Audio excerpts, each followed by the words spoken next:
Tuesday, May 17th, 2022. Thanks for joining us. I'm George Gerbo. Abbott Nutrition has received approval to restart production of infant formula at a plant that was shuttered due to safety issues.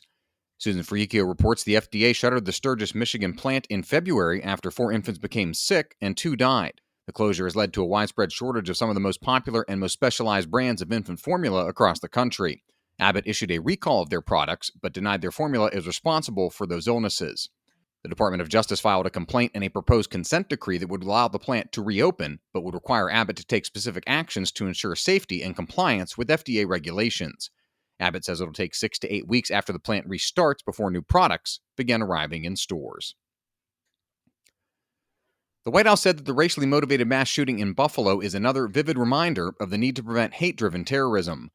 Tom Howe reports concerns about extremism and extremist behavior will loom over President Biden's visit to the city in the wake of the tragedy. 11 of the 13 victims in Saturday's grocery store shooting were black, and the store was located in a predominantly black neighborhood. An 18-year-old white man accused in the attack ranted in a 180-page document about race and white replacement theory.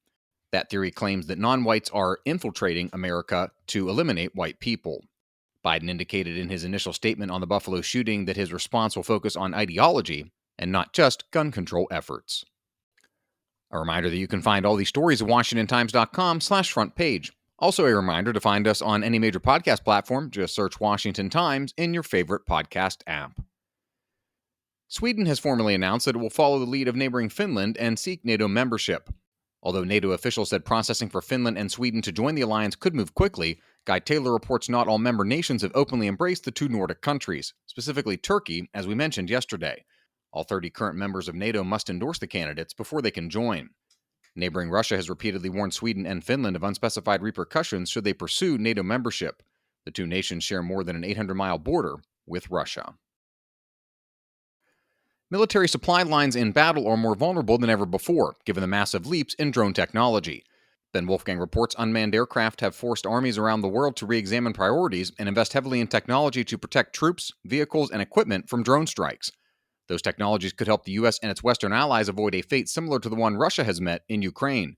What was envisioned as a lightning victory has become a bloody slog with minimal gains, revealing just how drastically the nature of warfare has changed in just the last 10 years.